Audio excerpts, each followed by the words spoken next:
नमस्कार। आज हम रविंद्रनाथ टैगोर के सामाजिक और सांस्कृतिक विचारों के बारे में जानेंगे।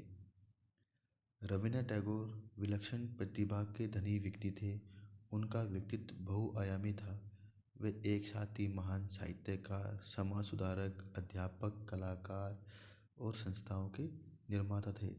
वे एक स्वप्नद्रष्टा थे जिन्होंने अपने सपनों को साकार करने के लिए अनवरत कर्मयोगी की तरह काम किया।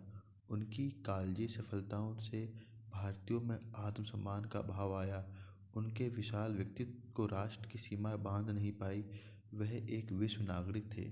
उनकी शिक्षा दर्शन संपूर्ण वसुधा के संरक्षण एवं विकास के उद्देश्य को लेकर चली, जिसमें सौंदर्य बुद्धि है, सत्य है और जीव मात्र का कल्याण है। रविंद्रनाथ टैगोर का जन्म बंगाल के एक अत्यंत ही संपन्न व सुसंस्कृत परिवार में 6 मई 1861 को हुआ। धर्मपरायणता, साहित्य में अभिरुचि तथा कला प्रियता उन्हें विरासत में मिली। वह महर्षि देवेंद्रनाथ टैगोर के कनिष्ठ पुत्र थे। महर्षि देवेंद्रनाथ टैगोर अपने समय के प्रसिद्ध विद्वान एवं उत्साही समाज सुधारक थे। उन्होंने ही सर्वप्रथम 1863 में बोलपुर के पास अपनी साधना के लिए एक आश्रम की स्थापना की थी। कालांतर में यही स्थल रविंद्रनाथ टैगोर की कर्मस्थली बना। यहीं पर गुरुदेव ने शांति निकेतन, विश्व भारती, श्री निकेतन जैसी विश्व प्रसिद्ध संस्थाओं की स्थापना की। उच्च शिक्षा प्राप्त करने के उद्देश्य से वे 1878 में इंग्लैंड गए। वहाँ भी वे कुछ दिन तक बाइट स्कूल के विद्यार्थी के रूप में रह पाए। अंत में वे भारत पुनः लौट आए। पुनः 1881 में कानून की पढ़ाई के विचार से विलायत गए, पर वहां पहुंचने के उपरांत वकालत की पढ़ाई का विचार उन्होंने त्याग दिया और वे स्वदेश लौट आए। इस प्रकार उन्होंने औपचारिक शिक्षा तो प्राप्त नहीं की, पर पूर्व एवं पश्चिम की संस्कृतियों का उन्हें प्रत्यक्ष अनुभव प्राप्त करने का अवसर मिला। दोनों ही संस्कृतियों का सर्वश्रेष्ठ तत्व गुरु रविंद्रनाथ टैगोर के व्यक्तित्व में दिखाई देता है। 1901 में बोलपुर के रविंद्रनाथ टैगोर ने ब्रह्मचर्य आश्रम नामक एक विद्यालय की स्थापना की, जिसे बाद में शांति निकेतन के नाम से पुकारा जाने लगा। तत्पश्चात उन्होंने अपने को पूर्णतः शिक्षा, साहित्य और समाज की सेवा के लिए समर्पित कर दिया। टैगोर की ख्याति बढ़ती गई। 1913 में उन्हें गीतांजलि नामक काव्य पुस्तक पर साहित्य की विश्व प्रसिद्ध नोबेल पुरस्कार प्राप्त हुआ। वे एशिया के प्रथम व्यक्ति थे जिन्हें यह विश्व प्रतिष्ठित पुरस्कार मिला था। अब पूरा विश्व उन्हें विश्व कवि के रूप में देखने लगा। उन्होंने अमेरिका, एशिया व यूरोप के अनेक देशों का भ्रमण किया।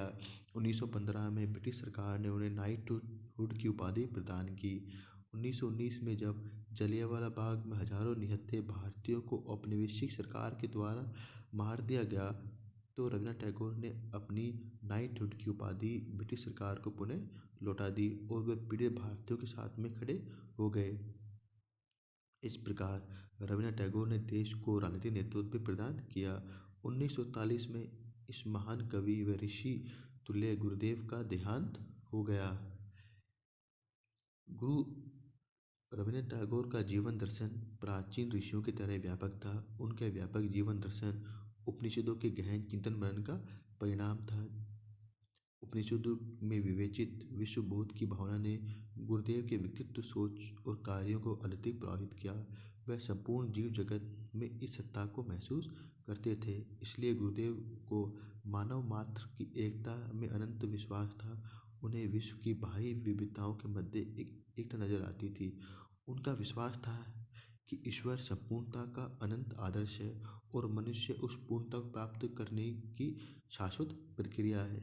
एक और अनेक को मिलाना तथा बाह्य का आंतरिक से समन्वय, इन दोनों के बारे में गहन सोच तथा उन्हें जीवन में प्रयुक्त करने हेतु व्यवहारिक मार्ग की खोज गुरुदेव के जीवन का परम लक्ष्य था।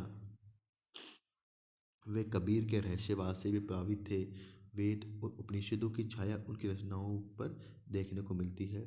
उपनिषद का दर्शन टैगोर की धार्मिक कविता और गंभीर चिंतन के निबंधों में संग्रहित है। टैगोर ने इन संपूर्ण रचनाओं के दार्शनिक भावों को लेकर अपनी विलक्षण प्रतिभा के रंग में रंजित कर दिया। टैगोर मानवतावाद के असली पुजारी थे। उनकी दृष्टि में मनुष्य विधाता की अनुपम कृति है। विश्व में उनका स्थान संदिग्ध नहीं है।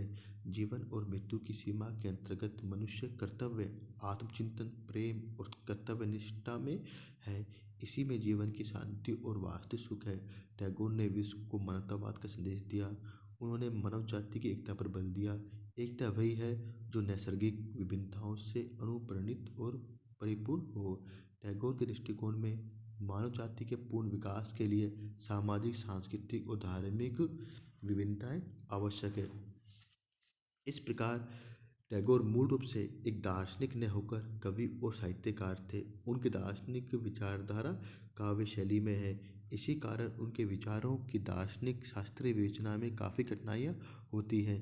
यद्यपि उनका साहित्यिक रचनाओं में दार्शनिक विचारों का बाहुल्य है, तथापि उनके विचारों को दर्शन शास्त्रीय कोटि में रखकर उनकी तर्क संगत विवेचना करने का प्रयास कई विचारकों ने किया है।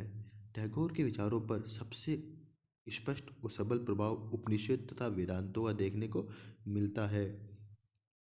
इसके अलावा वैष्णव विचारकों के विचारों का प्रभाव भी उनके ऊपर दिखाई देता है।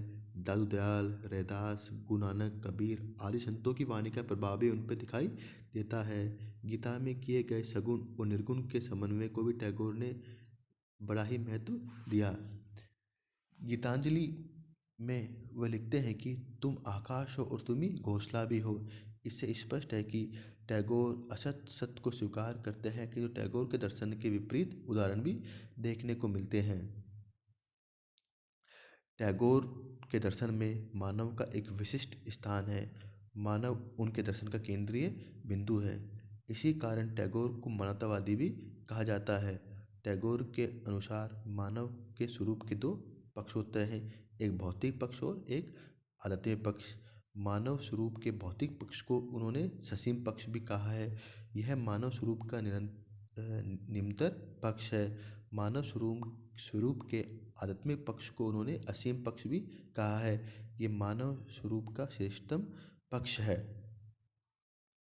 टैगोर के अनुसार भौतिक पक्ष के कारण मनुष्य को भौतिक मनुष्य कहा जाता है। इस पक्ष के कारण ही मानव में अन्य जीवों के समान ही आत्म सुरक्षा, जाति रक्षा, शारीरिक सुख, इंद्रिय तृप्ति आदि की प्रवृत्ति देखने को मिलती है। किंतु मस्तिष्क शक्ति के कारण मानव अपने इंद्रियों पर अपना नियंत्रण रख सकता है। इसी कारण वह अन्य जीवों से श्रेष्ठ है।